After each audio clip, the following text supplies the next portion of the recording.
no processo judicial.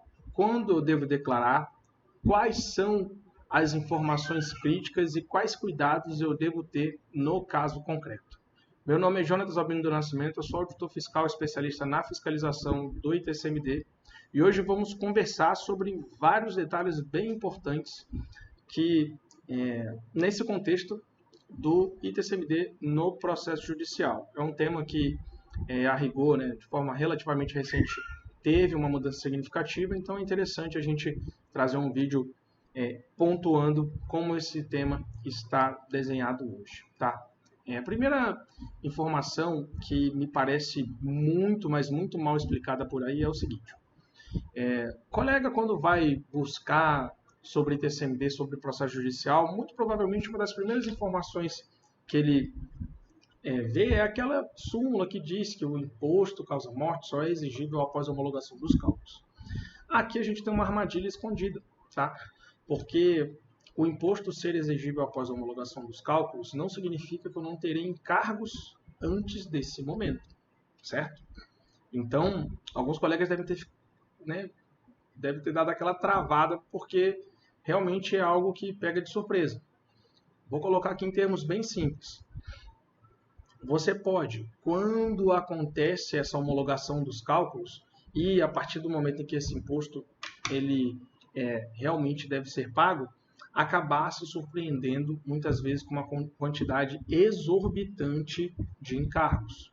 Jonatas, mas por que acontece isso? Porque a lei aí do seu estado, o que acontece no estado de São Paulo, o que acontece no estado de Minas Gerais e vários outros, ela traz um prazo máximo, presta atenção nisso aqui, ela traz um prazo máximo vinculado na morte, certo? Um prazo máximo de pagamento vinculado na morte.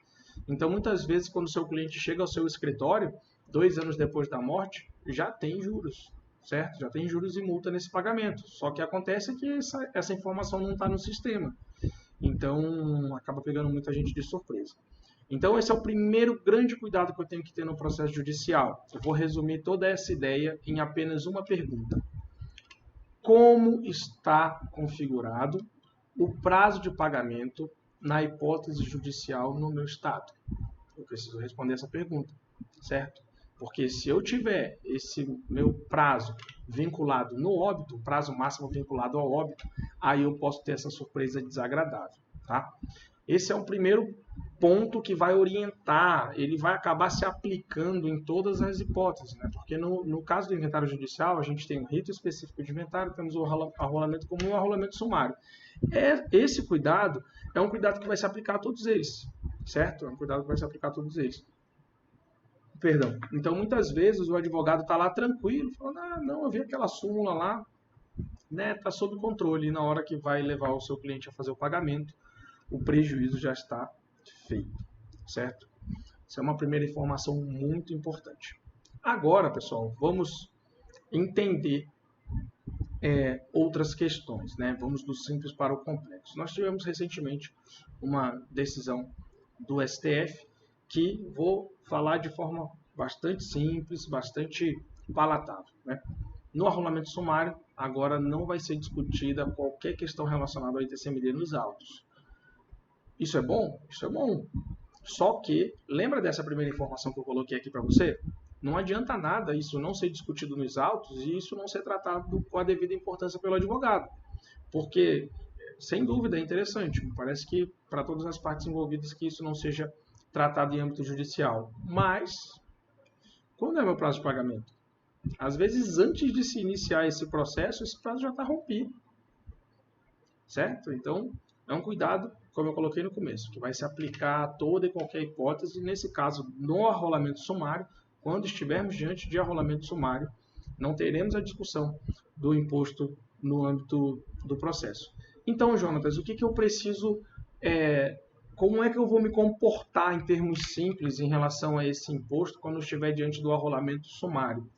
Eu vou olhar para a via administrativa e vou declarar e pagar o imposto. É isso que vai acontecer. Não vai acontecer essa discussão em âmbito judicial, então vou ter que estudar a lei do ITCMD do meu estado, vou ter que buscar o canal de declaração, vou a esse canal, faço a declaração, faço o pagamento e resolvo essa questão do ITCMD, certo?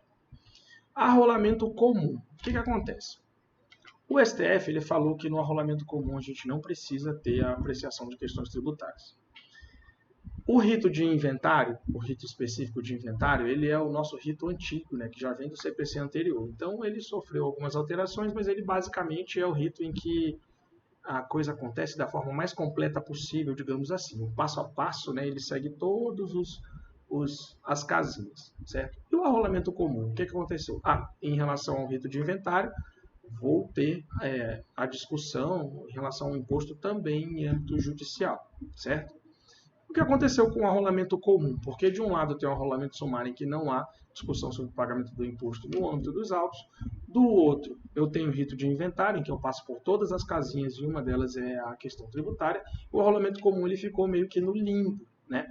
E o que a gente vê na prática é que acontece aqui meio que a aplicação do CPC do juiz, né? Vamos à teoria e depois vamos à prática, certo?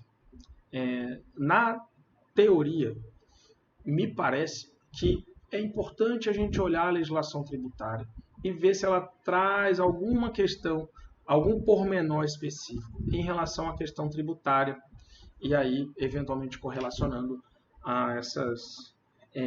ao rito, certo? É um bom começo para eu ter certeza do que eu vou estar fazendo.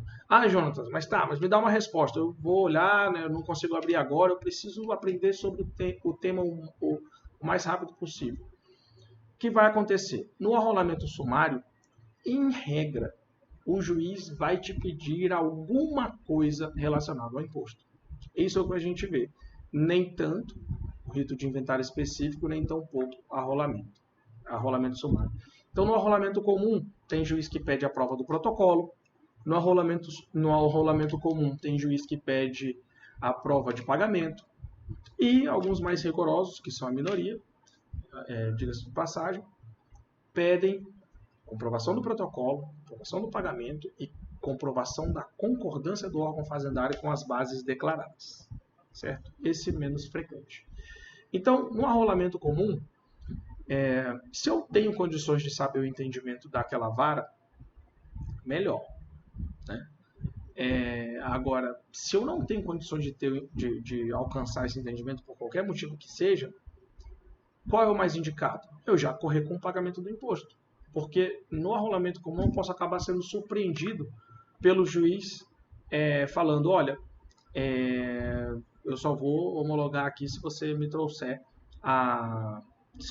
o pagamento do imposto, me trouxer a homologação. Aí a gente vai ter uma situação mais delicada, né?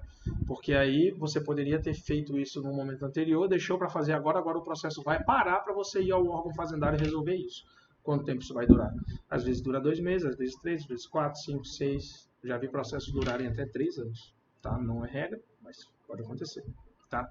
Então, no arrolamento comum, o que eu aconselho é uma postura diligente, talvez não seja o termo, mas você se antecipar. Tá? No arrolamento comum, o que eu aconselho é que você se antecipe caso você não saiba o posicionamento do juiz em relação a esse tema. Tá? No rito específico de inventário, aqui acaba ficando meio que óbvio, porque eu já, na explicação dos pontos anteriores, acabei passando por ele. No rito específico de inventário, eu vou declarar o meu imposto perante um órgão fazendário, que normalmente se chama Secretaria da Fazenda. Esse órgão fazendário vai avisar o representante judicial da Fazenda Pública, que normalmente se chama de Procuradoria, e a Procuradoria virá os autos e vai falar, olha, eu concordo com o pagamento do imposto conforme declarado na declaração tal. Por que é importante eu entender essa dinâmica? Porque antigamente, lá atrás, o que acontecia? Nem tão lá atrás, né? No ITBI, entre aspas, causa mortes, esse cálculo ele não era feito pelo advogado, certo? Esse cálculo ele era feito, às vezes, por alguém do cartório judicial, às vezes a própria procuradoria juntava nos autos a guia para pagamento, o advogado ia lá, pegava a guia e dava para o cliente. Hoje mudou, certo? Hoje, independentemente do rito por meio do qual aconteça esse inventário, a responsabilidade de declaração e pagamento ela está sendo cada vez mais deslocada para o advogado, certo? Por isso que é importante, não é puxar sardinha, Por isso que é muito importante o advogado entender de TCMD. Porque acabou aquela questão de, olha, toma aqui, é só você ir lá pagar. Não, está aqui o sistema. Faça a declaração de forma correta e faça o pagamento. Se você errar, eu posso depois te pegar lá na frente numa fiscalização e o seu prejuízo vai ser maior. Então, hoje o que a gente vê como processo em todas as administrações tributárias do país é o deslocamento da responsabilidade em cima dessa declaração para o declarante. Em regra, advogado, eventualmente contadores, muitas vezes cartorários. Tá? Então, é isso que a gente tem visto. Se você está aqui nesse vídeo é porque você quer saber mais sobre TCMD, eu vou deixar um vídeo aqui que vai te ajudar, vai estar aparecendo aqui para você poder clicar. Se eu te ajudei de alguma forma, eu peço que você deixe o joinha aqui, é bastante importante para o nosso canal. Se inscreve também para que você possa ter acesso a mais conteúdo gratuito de qualidade. Nós somos o único canal da internet que discutimos o TCMD de forma aprofundada, então é legal você acompanhar a gente para que a gente possa se encontrar em outras oportunidades. Aqui embaixo também tem um link para você estar comigo em um grupo gratuito, onde eventualmente eu abordo questões lá nesse grupo, questões da nossa mentoria. Tá? Nós temos uma mentoria em inventários em que a gente direciona os colegas para saberem absolutamente tudo sobre inventários e TCMD, e eventualmente eu pego algum caso concreto desse nosso grupo e jogo nesse grupo gratuito que você pode fazer parte. E dessa forma você vai estar mais perto da nossa mentoria e vai ter mais oportunidade de poder aprender sobre o tema. Beleza? Se for qualquer dúvida, deixa aqui embaixo que a gente conversa. Tá? Um abraço e até a próxima.